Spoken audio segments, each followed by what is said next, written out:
Presenting The Complete Orson Welles and the Mercury Theater on the Air in The War of the Worlds by H.G. Wells. This is Orson Welles, speaking from London. as the third man. Stand by. We'll be on the air in 15 seconds, Mr. Wells. Yes, I know. Stand by, everybody. Mercury Theater on the Air presents Orson Welles as Count Dracula in his own version of Bram Stoker's great novel, Who knows Dracula. what evil lurks in the hearts of men? The shadow knows.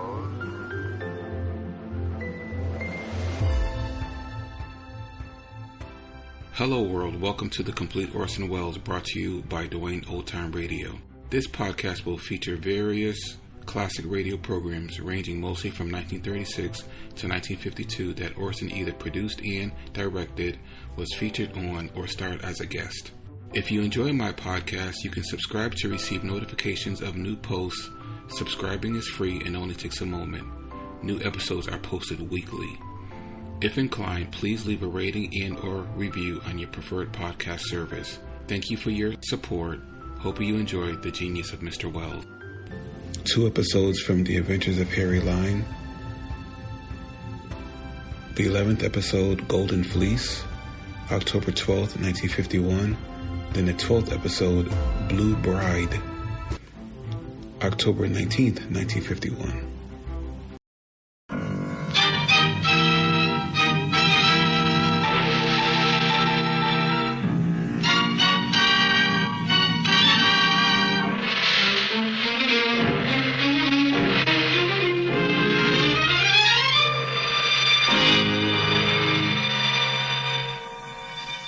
Presenting Orson Welles as the third man.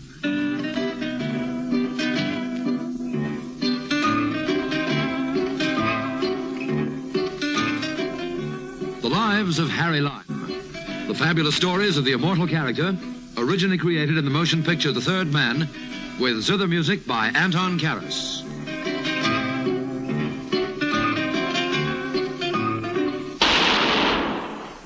That was the shot that killed Harry Lime. He died in a sewer beneath Vienna. As those of you know who saw the movie The Third Man. Yes, that was the end of Harry Lime. But it was not the beginning. No. He had many lives. And I can tell you about all of them. How? Because my name is Harry Lime.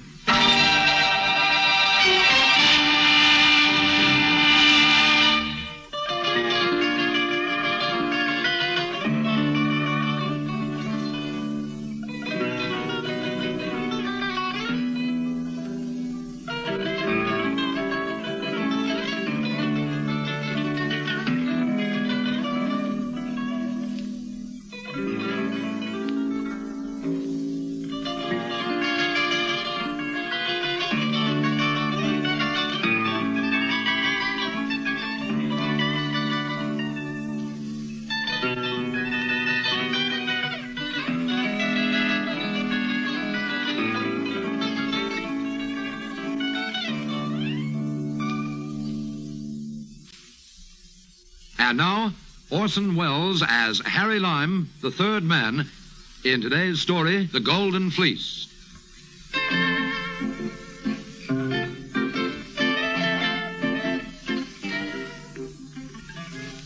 Well, it's a queer story, no matter how you look at it. It begins with a bullfight. It ends with a naval engagement on the China Sea.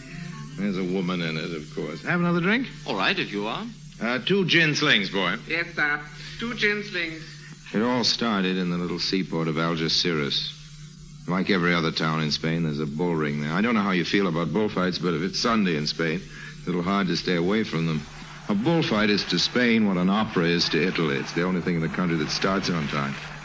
I'd been dawdling over my shellfish and beer, so when I got in for the second faena, Soldadito was in the ring.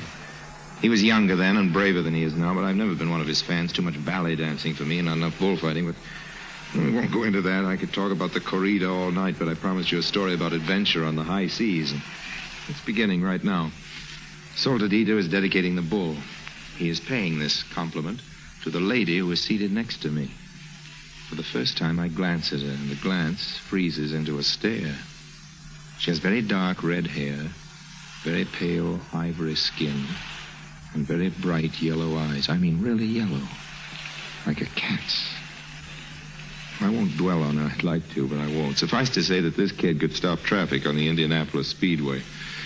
The bullfighter turns, tosses his hat to her in the classical gesture over the shoulder, and moves out into the sunlight toward the bull. But as far as I'm concerned, the bullfight is over. You must watch the ring, senor. I beg your pardon? It is very pleasant to feel your eyes upon me. I adore being stared at, but just now, don't you think it's a bit disrespectful to our friend Soldadito? He's no friend of mine. He's a good friend of yours, senorita. Permit me to inform you that he is my enemy.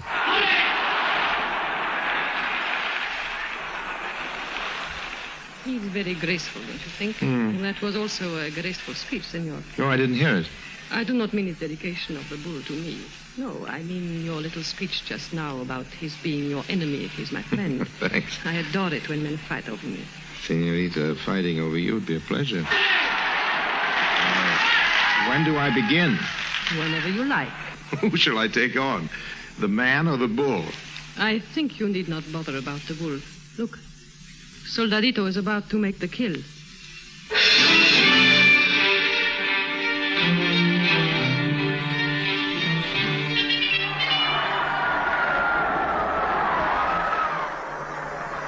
That was a beautiful kill, wasn't it, Mr. What is your name? Lime, Harry Lime. Yes, good kill. I will call you Harry.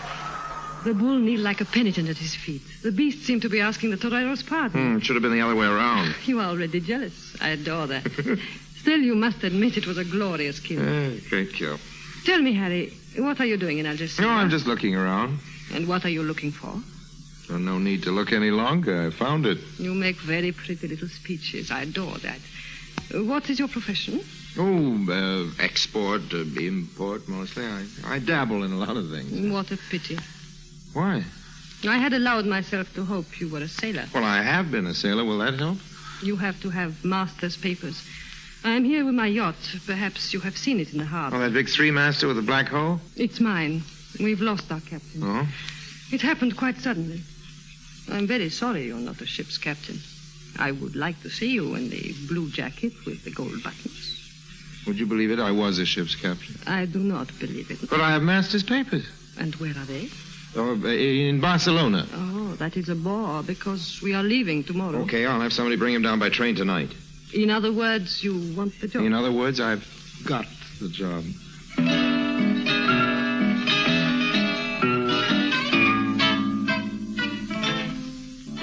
I needed that job too much. And, of course, she knew it. I don't say she didn't like me, but there wasn't any doubt of it. That season, I was a little afraid about the seams. I phoned a friend of mine, a forger up in Barcelona, and made arrangements to cook up some papers for me and rush them down that night to the coast. Then I changed into my best shirt, the other one, and went to the best restaurant. She told me she was going there after the bullfight.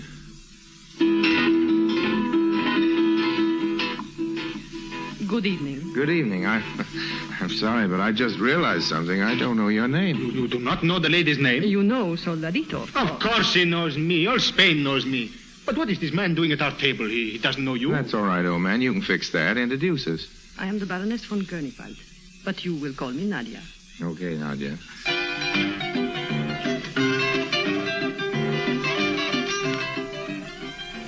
The next morning, I had the forged papers and the captain's job safely in my pocket. The truth was, of course, that I'd never been a sailor in my life.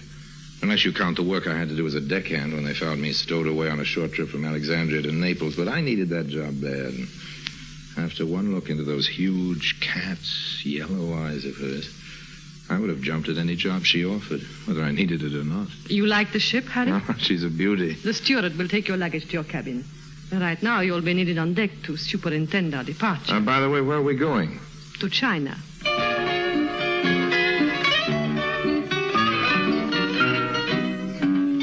Algeciras, Spain, to Hong Kong, China.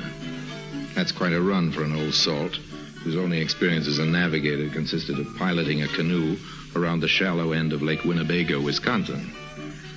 Luckily, I thought to bring along a little help. The help's name, of all things in the world, was Sidney Carton. He was an ex-smuggler, or rather an unemployed smuggler. I'd run into Sydney occasionally on various little capers in and around the Mediterranean. I figured he was crooked enough so I could trust him. His main attraction, besides a shock of dirty, carrot-colored hair and a glass eye, was a set of teeth like a rotten rake. Sydney was the only man I ever knew who could eat a tomato through a zipper. But if Sydney was an eyesore, he was a gift from heaven as far as Captain Lime was concerned. He was a real sailor, remember, and he covered up for me, doing all the real work while I walked around in my blue jacket with the gold buttons trying to look important. Naturally, Sydney wasn't doing this for love. But since I didn't have any money, I found it necessary to make him a few promises. I tell you, Sydney, this isn't a yacht at all. Of course it's a yacht, Harry. This is a pleasure trip, pure and simple, and there's nothing in it for us. I told you we were carrying contraband, old man, and I'll prove it. What kind of contraband? Dope? Don't be a fool, Harry. Nobody smuggles dope into China. We're going half around the world just for the fun of it, and that ain't any fun.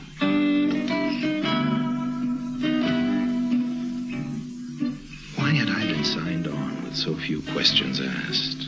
Why had we left so quickly? Above all, what had happened to the original captain? It was queer enough, all right. But I was not telling Sydney the truth when I claimed that this was not a pleasure cruise. It was a pleasure, believe me.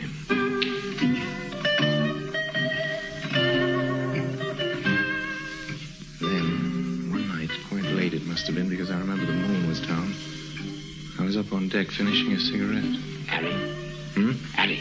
You still up, old man? I want to talk to you, Harry. Why don't you get some sleep, old man? I After found all, it, one of us Harry. up. You found it? What did you find? The contraband. Under the floorboards. I know what we're carrying now, Harry, and it'd knock your eye out. Amazing. That's what it is, amazing. Okay, old man, okay. Spill it. Oh, I've got a whole lot to spill, Harry. A whole lot. Maybe I ought to begin with the explosives. Explosives? Very powerful they are, Harry. Enough to blow this ship to China. So that's it. Oh, no, that's not the contraband. But let me ask you this, Harry. Did you ever notice that glass box in the chart house with a sign over it that says emergency only? Hold it a minute. Oh, what's wrong? I thought I heard something. Go on. And I also found out about the captain, Harry. Do you know who he was? Take it one thing at a time, old man, please. He was a naval officer for Hitler. Oh, very high and mighty mucky in the Nazi Navy he was. And you know his name? What's his name got to do with it? I want to know what we're smuggling. I'm coming to that. But the captain's name, Harry, was von Koenigwald. Von Koenigwald, but that's Nadia's... Right, Harry. He was her husband. And this is a rum go if ever I've seen one. Now, you take the explosives. You take him. What I want to hear is about... You can't laugh it off, Harry. Try as you will, it just ain't funny. These explosives are all wired up and set to go, Harry. This isn't a ship. It's a bomb. Shh. And as for what we're smuggling... Shut up. There is somebody listening. Stay there. I'll be back in a second. Right. Hello. Hello, Nadia. It's too hot to sleep, isn't it? It's pretty hot, all right. Keep me company, Harry. I'm lonely.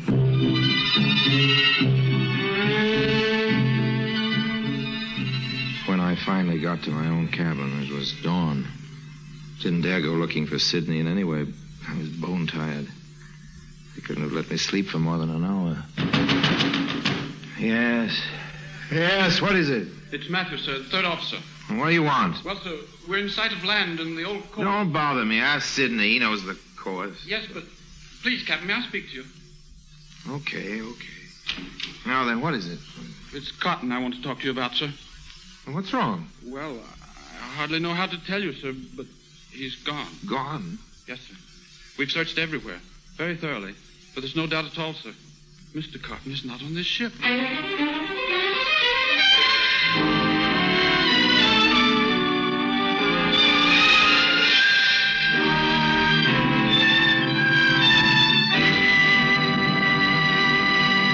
Orson Welles returns in just a moment as the third man.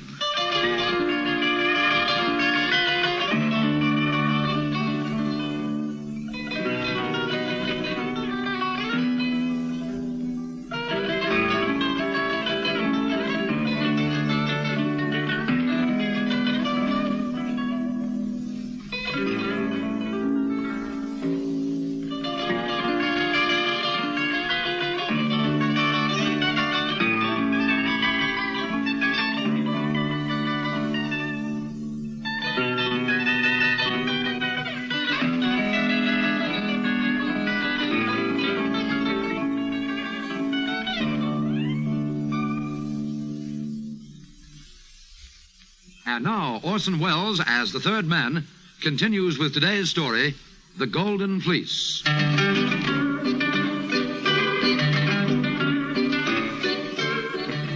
I still don't know how we made it into port.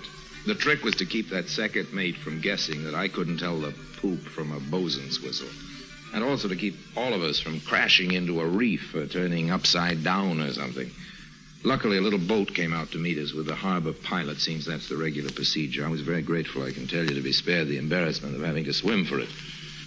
But it's a long haul from Hong Kong, China to Panama City, and much as I like Nadia's company, I think I would have quit the job if I hadn't managed to make a deal with young Matthews, the second mate. I showed him some papers I happened to have, proving I was a secret operative from the FBI, and explained that he had to cover up for me the way Carton had been doing before. And by the time we got out of the canal on the Pacific end, I had everything pretty much under control. Would you like another drink? No, thanks. Please go on, Mr. Lime, Harry Lime. You see, I've got a reason for spinning this yarn. We'll come to that in a minute. What happened to Carton? Well, Sydney? Nobody ever saw him again. Now, I'll skip the Pacific crossing now because nothing very important happened to us till we got to China. Unless you'd like to hear some more about those yellow eyes of Nudge. What happened to von Koenigwald, the lady's husband? I'm coming to that, old man. Just a second till I finish the drink. Okay. Well, it was late in March when we sighted Hong Kong. I'd learned how to imitate a sea captain by then, but I was more than a little anxious about my papers. There'd been a nasty moment or two in Tahiti, and I was afraid the British authorities might spot the forgery. They might even have gotten some wireless message about me by then, but I still didn't know the purpose of the trip, you understand. Sidney hadn't gotten around to telling me about what the contraband was before he disappeared. So my curiosity got the better of me as usual, and I stayed with the ship. Captain, there's a speedboat coming alongside on the port bow. It can't be the pilot. We've already taken him on. Could be the harbor police, sir. Isn't good. No, the speedboat is mine. Oh? You'll bring the ship into anchorage, Mr. Matthews, please. The captain and I are leaving now. We are? Where are we going, honey? I loathe that expression. Okay, Nadia, but you haven't answered my question. There'll be plenty of time for that on the way.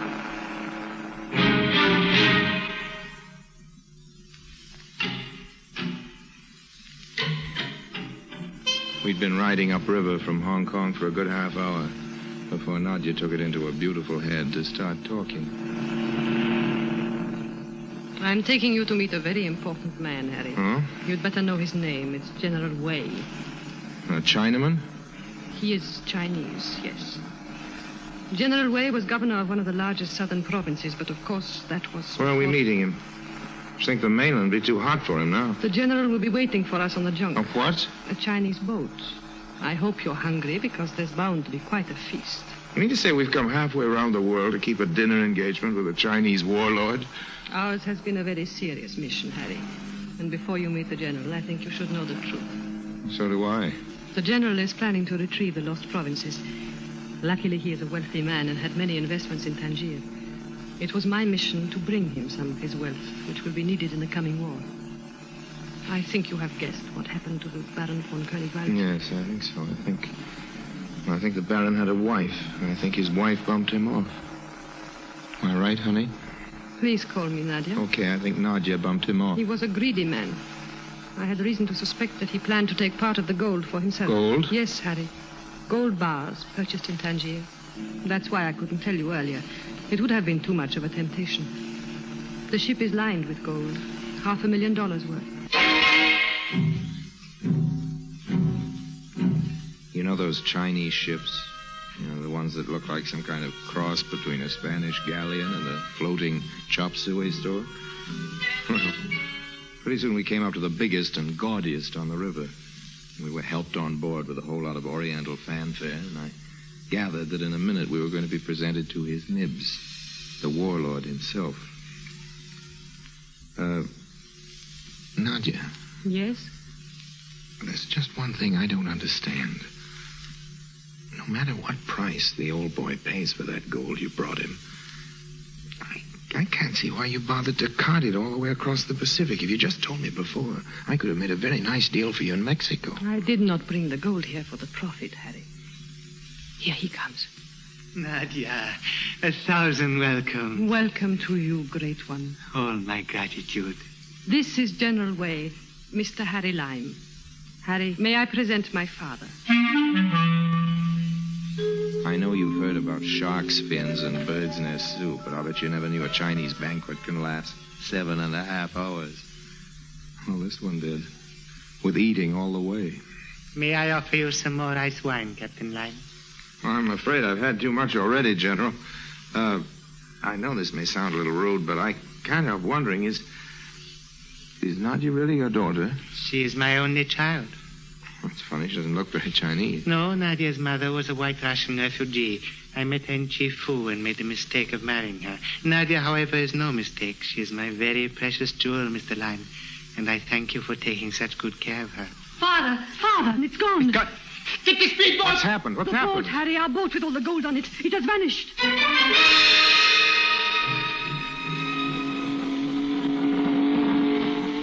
While we were in there stuffing ourselves, somebody had made off with a yacht. Word came to us it was going downstream toward the open sea. It's my fault. Well, why yours, Nadia? That Matthews boy, the third mate, I should never have trusted him.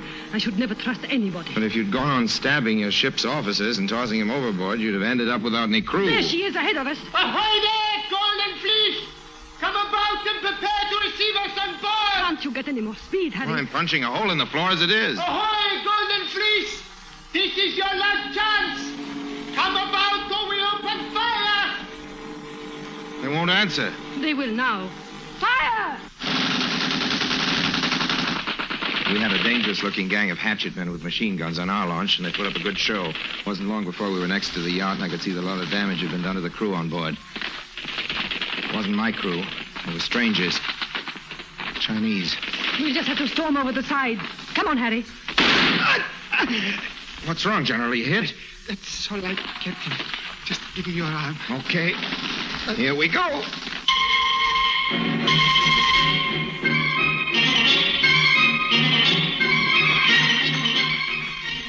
No sooner were we on deck than a mean-looking Mongol I hadn't noticed before, high up in the shrouds, bit off the end of a grenade and threw it smack into our launch.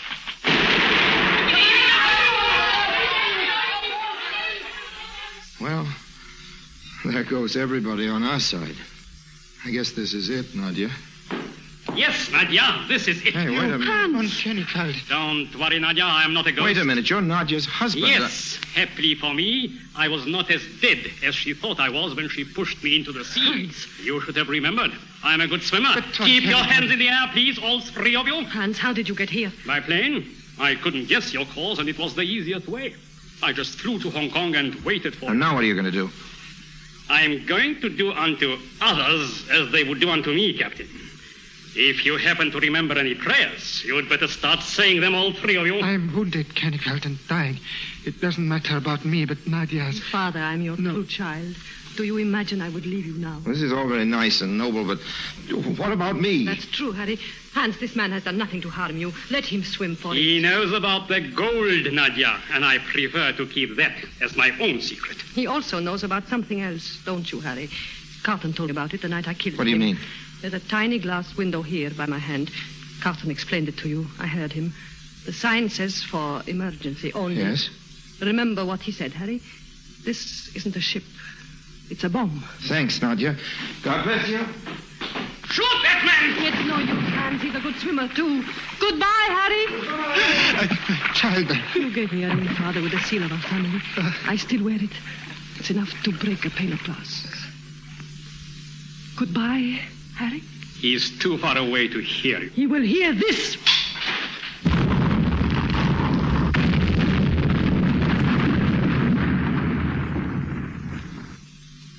Sampan picked me up, but I almost drowned myself first, thinking about all that gold. $500,000 worth of it going down to the bottom of the sea.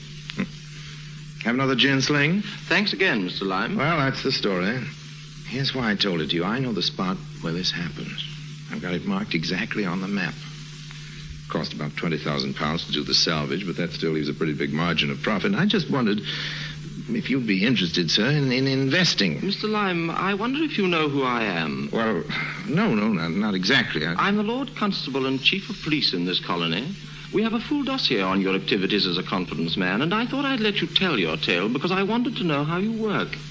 Lime, that salvage racket's the oldest of all the old skin games. I'm surprised that you're trying it on anybody, least of all a policeman. Good night now. And by the way, we'd be much happier here if you'd leave town. Within the next 24 hours, that is.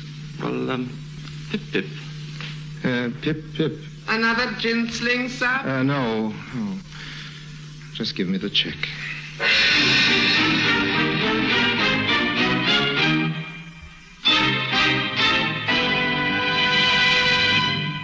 Harry Lime returns in just a moment.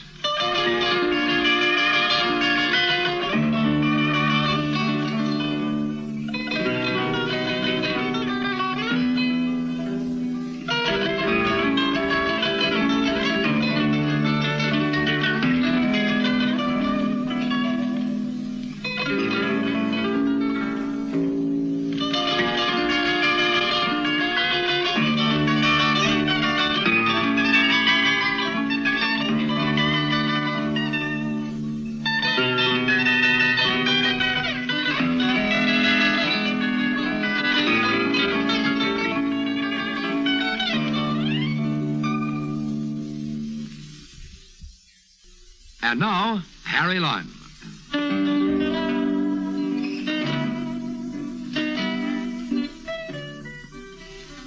Well, friends, I think you understand why I don't like telling that story. Whoever I tell it to usually turns out to be a cop. That isn't the worst of it. The worst of it is that it's true. Well, pip-pip.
Presenting Orson Welles as the third man.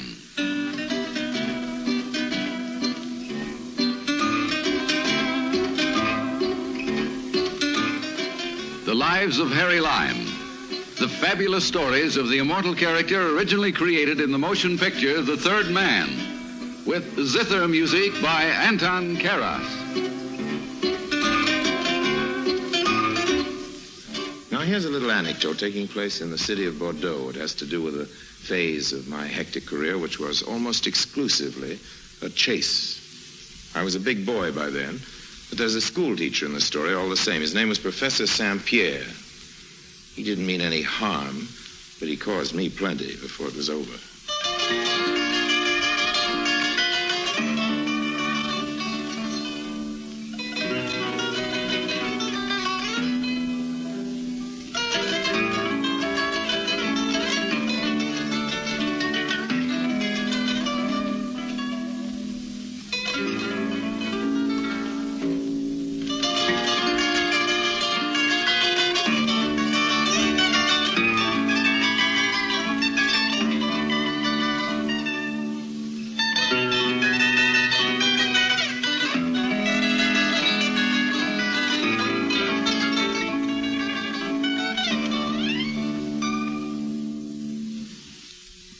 And now, Orson Welles as Harry Lime, the third man in Blue Bride.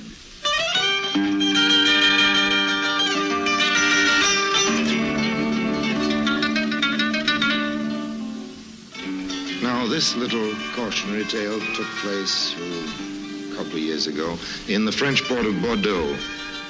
I'd taken lodgings above one of the choicest dives that the place has to offer. The proprietress was an enormous woman called affectionately by the sailors La Grosse Fifi, a formidable female if I ever saw one. I found the location a convenient base for certain of my business transactions. I'd circulated a rumor that I was writing a book about the waterfront. Unfortunately, St. Pierre got wind of it. Evidently, La Grosse Fifi mistook the little teacher for one of my clients and let him up. I was going over some accounts when there was a knock on my door. Who is it?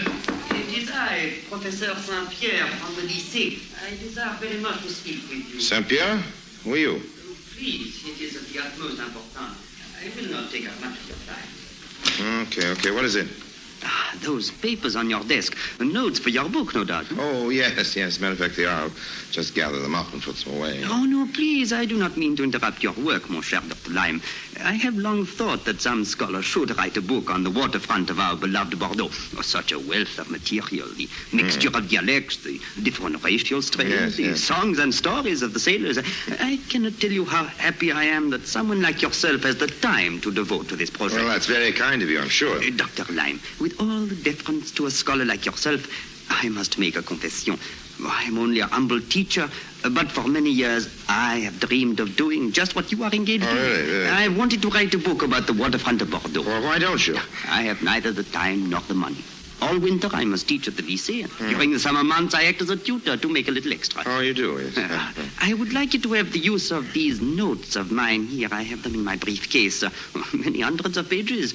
You see, language is my specialty, and I have noted down specimens of all the different dialects to be found here. I see. I would like you to have them here.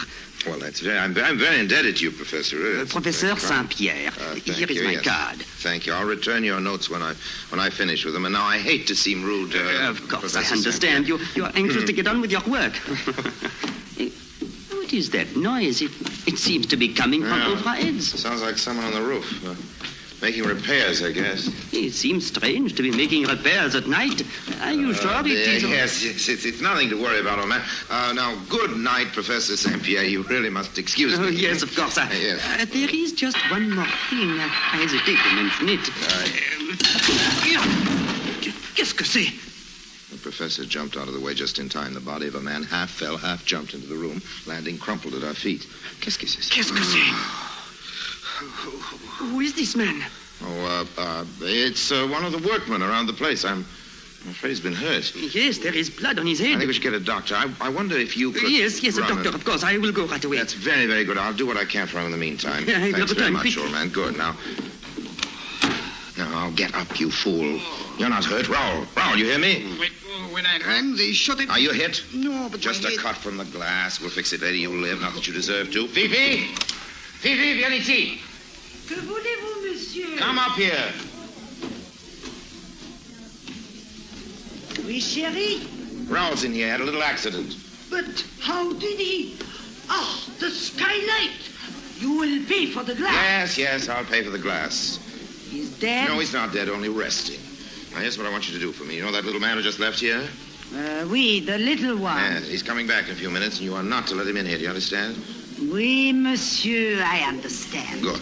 If he tries to come up again, I will crack a bottle over his head. Fifi, I adore you. right, Raoul. Now tell me what this is all about. Did anyone follow you? Yes, but I lost them 6 blocks away. I was afraid of the street, so I took to the roofs. I had to hide somewhere, so I came here. You picked a fine time. What happened? Did you get into another fight? I told you, old man, any more brawling, and our deal is off. This time it was no fight. Barra knows about us. Barra? Commissar of Police. How could he know? Talk, you fool. Talk. Please, monsieur, do not shake me, my head. You'll be worse off if you don't tell me. How do you know Barrat knows? Are you sure? Oui, monsieur. I passed 45,000 franc notes myself. We have so many. Oh, no, please. It's that little Marianne. She kept wanting me to buy her. Here, I gave you orders that none of that money was to be used in France. But for a man to carry that much money around and not to be able to use just a little, I never thought. And today the shopkeeper turned in an alarm, and before I knew it, I am being chased. Listen, old man, another stunt like this, and the police won't have to chase you. Now get out. I'll call you when I want you. Go over and wash the blood off. Barra, the only man I really was scared of in the whole city of Bordeaux. Barra, the young, dynamic commissar of police. He had a reputation for tenacity and integrity, which made jobs like mine very far from easy. You see, I was in competition with the French government. We were both printing money. I was selling my currency to sailors and traders on the way to French West Africa, where chances of detection were much less. In a few days, I had an appointment with a trader on his way down there, which promised to be my biggest deal. But how much did this man Barra know? I had to find out. I made some inquiries.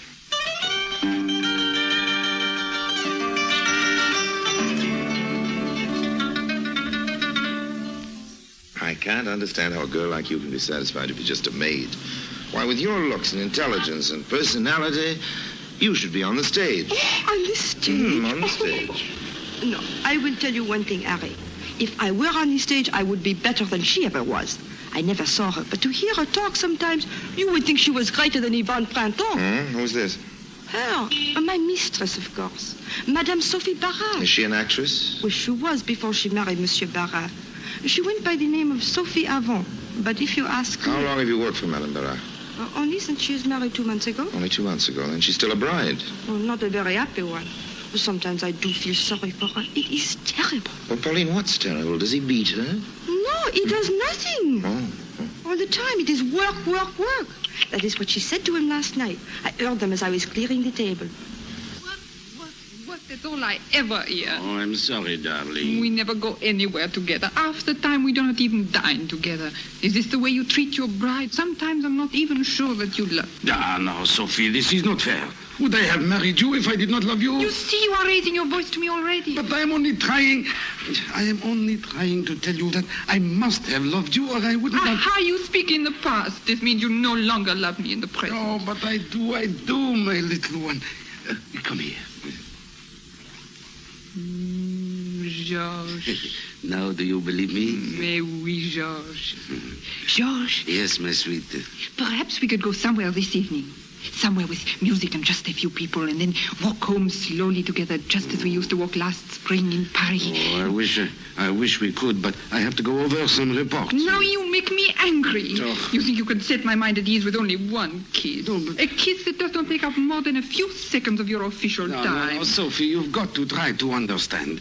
There are some things which I cannot entrust to anyone else, and this is one of them. A vicious ring of counterfeiters has evidently descended on Bordeaux. We almost caught him in today, but he disappeared down near the waterfront. But next time we will not fail. Meantime, I must try to trace the bills to their source. This is all very well, but it seems to me that you are more concerned with your work than you are with your poor wife. Oh, you refuse to understand. You also refuse to understand. You even refuse to tell the truth. You say you love me and you want to be with me, and then you... Oh, I don't want to hear anymore. I'm going to the office. Oh, Georges.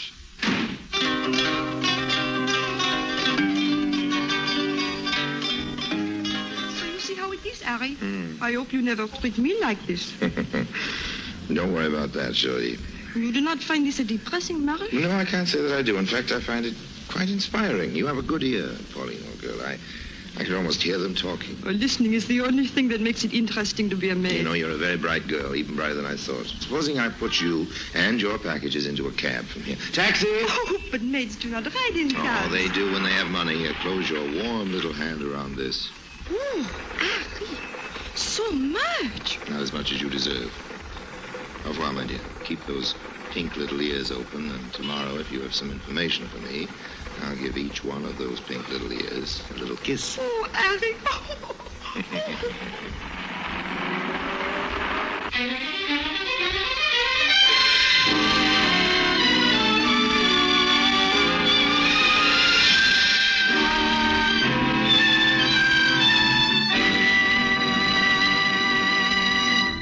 Orson Welles returns in just a moment as the third man.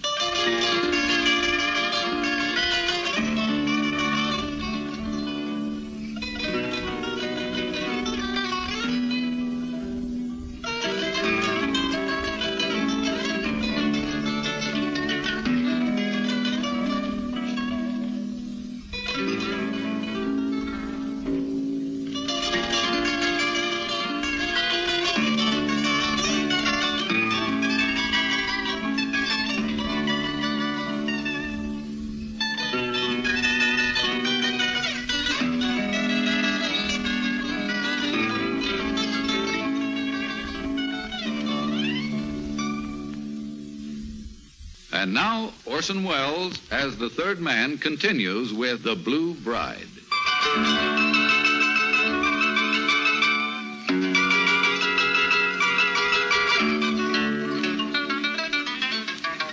Back at Le Trois, Fifi told me that a gentleman was waiting in the back room. This proved to be the venerable blackguard who went by the aristocratic name of Captain Dominique de Chateaubriand. The captain was engaged in trade with the natives of French West Africa.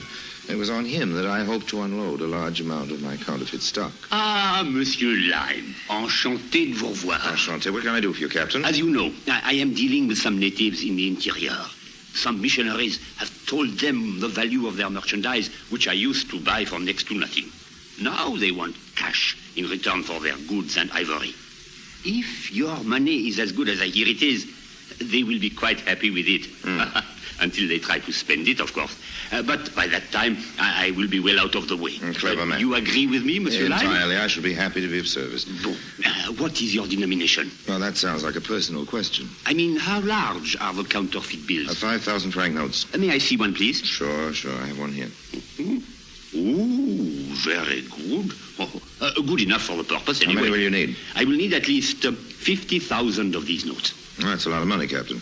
It's more than I have with me, in fact, but I can get the rest from my source in Paris if you can wait a week or so. Yes, I can wait. If you will guarantee to have it here within a week. And at a regular rate. Agreed. Très bien, monsieur. Au revoir, monsieur. Au revoir, Captain.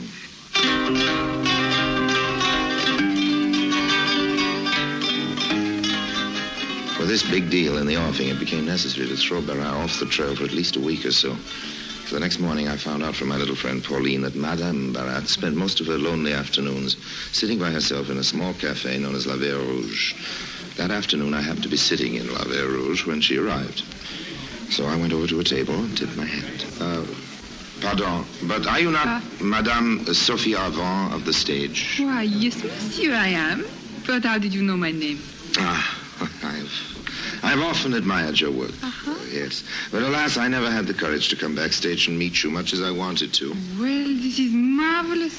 To find someone who actually remembers my name and face. Well, it's not a face to forget easily, Mademoiselle Avant. I am Madame now, Monsieur. Madame Parra. I beg your pardon, I did not know. Oh, that's quite all right. Won't you sit down? Well, just a minute, yes, if I'm not intruding. Now, tell me, what shows did you see me in? First, let me ask you a question, if you'll forgive me. What are you doing in Bordeaux? You, whom I always imagine surrounded by the bright lights and all the gaiety of Paris. I came here with my husband. This is his home. Oh, I see. He is a commissaire of police of Bordeaux. You don't say. Must be a very interesting job. For him, it is interesting. For me, it is dull. Oh, I don't quite follow. I have no right to talk this way to a stranger. But don't forget that I am a stranger who has known you and been interested in you for a long, long time. Oh, it is not fair to burden you with my troubles, but today I am, how you say, blue. Oh, a blue bride, eh? Well, if I can help in any way. Oh, monsieur, I'm so unhappy. I do not know what to do or where to turn. Are you sure your husband loves you, madame? Oh, yes, I'm sure of that. And I know I love him, but unless something is done right away, the marriage will not last. Does it mean enough to you to try to save it? Oh, yes. Well, you're young and beautiful. You should be able to lure any man away from his duty. But my husband is not any man, monsieur. Nonsense. All you lack is confidence. You need to feel more sure of yourself. And believe me, madame, You have every right to. But what can I do? It seems to me that the only hope for both of you is to get away from Bordeaux for a while. Away from everything that reminds him of his work. Surely he has competent assistants to whom he could turn things over for at least a week or so. I don't see how I can get him to come away. We have even had to postpone our honeymoon last spring because he was so busy. Well, then there's your answer. A honeymoon trip. And the sooner the better. But I know he won't leave his work, especially right now. He will if you force the issue once and for all.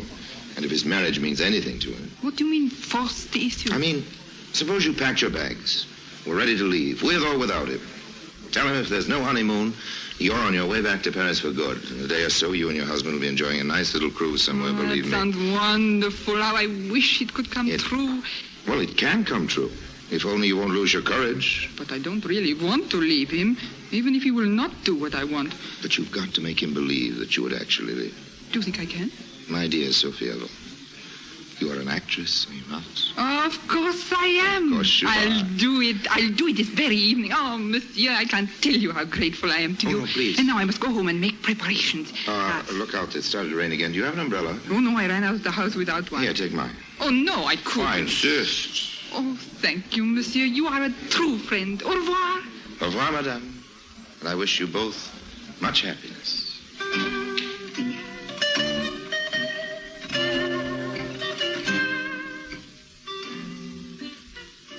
My plans were going well.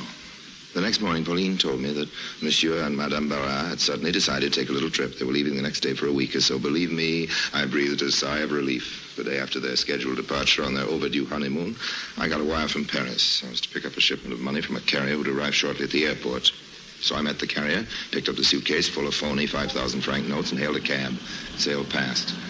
I tried another, no luck. I started to walk back toward the city. I didn't know at the time that in a black police limousine not far away, a conversation something like this was going on. Oh, George, I'm so happy. Soon we'll really be alone together. I must confess, I am not sorry you forced me into this position. I am happy myself. This little vacation will be so good for us both. Oh, there he is. There who is? It is he, the kind gentleman from the cafe. I don't even know his name, but we owe everything to him. But I have no idea what you're talking about. Oh, please, George, let's stop. I must speak to him for just a moment. Oh, you mean the man with the suitcase? Yes. But he's going in the other direction. It'll only take a minute. We have time. Oh, please, George, it means so much to me. Have the driver turn around and follow him. Oh, I don't know what feminine madness this is, but today I can refuse you nothing. Oh, it's not madness. I just want to say a few words with him and return a piece of his property. Pauline put it among your things by mistake. All right. Duclos, turn around and follow the man with the suitcase. Call him. Maybe he'll stop. Hey, you with the suitcase, stop. Oh, he's only walking faster. Oh, can't we get through this traffic somehow? The sooner the better. Duclos, turn on the siren. When I heard the voice shouting at me to stop, I could only think of getting away, naturally. And then when I heard the siren, that was the end. I turned the corner quickly and started to run. After all, when one is carrying a fortune and counterfeit bills in a police car with a siren is close behind, I cut across a little park. To get to the other side in time, I might be able to throw them off. But just then, I ran smack into a little man in a white suit. The heavy bag I was carrying threw me off balance for a minute, long enough for him to grab me by the lapels. With a broad smile, I saw to my dismay that it was the ever-helpful Professor St. Pierre. Ah, Dr. Lyme, how fortunate that I should run into you. Although it was really you who ran into me, huh? That is a joke. Yes, a very funny joke. I'm in a hurry. I'm awfully But sorry. I want to ask you about that poor workman who fell through the roof the other night. How is he? It's what about fine. his family? If I could be of any Thank you. financial help to them, or if there is anything I can do for you. You can get out of my way. Dr. Lyme, I am surprised at you. I know you are a busy man, but... I pushed him roughly out of my way and ran on. But valuable seconds had been lost. I reached the other side of the parking. I called, "Taxi! Taxi!" A long black car rounded the corner. I recognized it in time and started to run again. I ran up the steps of a large building. I realized it was the public library and decided to seek refuge there, but the weight I was carrying made me trip on one of the stone steps, and I lost my balance, and the suitcase went flying, skinned my knee, and my palms of my hands were all bruised. An old man insisted on helping me to my feet, fussing over me. The suitcase had rolled down the steps. The old man chased it. I couldn't wait. The only thing in my mind at the moment was escape. I have an aversion to French jails. I ran up to the big brass doors at the top of the steps.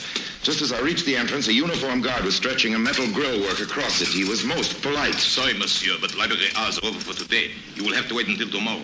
I ran down the steps again. In a cold sweat, I hurried into the street, heard the shriek of brakes, and I'd been narrowly missed by a truck. I hurried on, ran smack into the arms of a traffic policeman.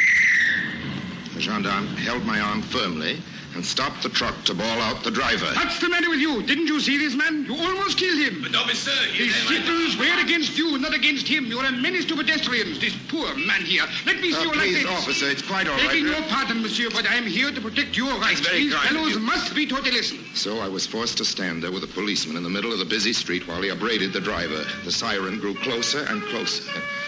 When the gendarme finally released me and I reached the other side of the street, another whistle blew. Hey, hold that man, Monsieur Berard. In a flash, I felt the gendarme's hand on my arm again, and we were standing beside the big black police car. Well, sir, you gave us a merry chase. What was all the hurry? Why did you run away, monsieur? You? Yes, it is I, whom you advised in the cafe, you remember? Oh. I saw you from the car and I wanted to say thank you and give you this, your umbrella. My umbrella? Yes, you lent it to me that day. Oh. Now perhaps you will explain your anxiety to avoid us, Well, this is very embarrassing, really, especially since this is a police car. You see, it was the siren. I have a phobia about sirens. Ever since I was a child and had to run from a burning house, I've had this same unreasoning fear. No matter how much I analyze it, it's something I just can't control. I have to run.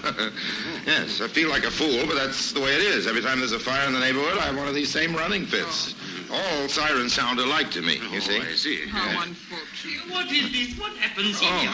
Professor St. Pierre. I saw you from the other side of the street, and I came over to see what was the matter. Very kind of you. Commissaire Barras. Bonjour, Saint-Pierre. Do you know these men? Indeed, I do. This is Dr. Lime, the scholar who is here in Bordeaux doing research for a book. Oh, yes, that's right, yes. An eccentric scholar. Yes, eccentric All scholar. scholars Yes, are yes. eccentric. Well, perhaps you are right. This was a stroke of luck. For once, the helpful professor really helped. He continued to talk to Barras about me until the policeman's suspicions abated. I was finally able to say my goodbyes and start walking away from the group when Sophie Barras called after me. Monsieur, you had a suitcase. I must have dropped it. Oh, well, wait. We will help you to find it. No, don't bother. I'll get it.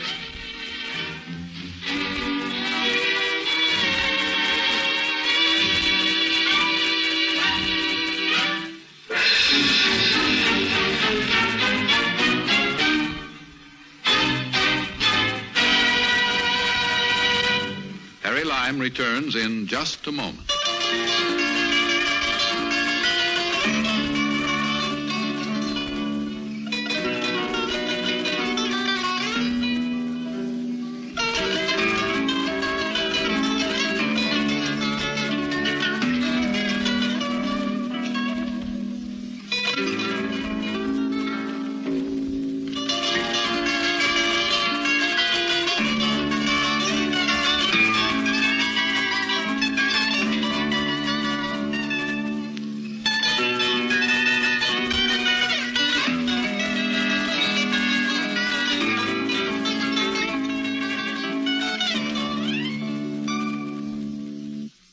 And now, Harry Lime.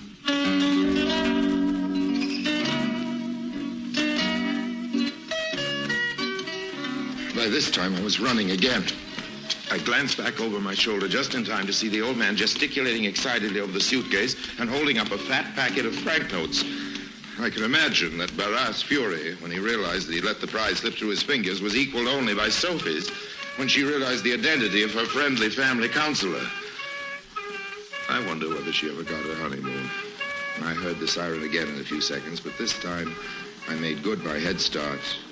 And as the sun sank over the sea, I bade farewell to beautiful Bordeaux, to my beautiful little waterfront business, and to the beautiful Blue Bride.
Thank you for listening to and showing your support for my podcast. If you would like to receive notifications of when new episodes are posted, please subscribe to my channel. Subscriptions are 100% free, and they really help me get an idea of how I'm doing.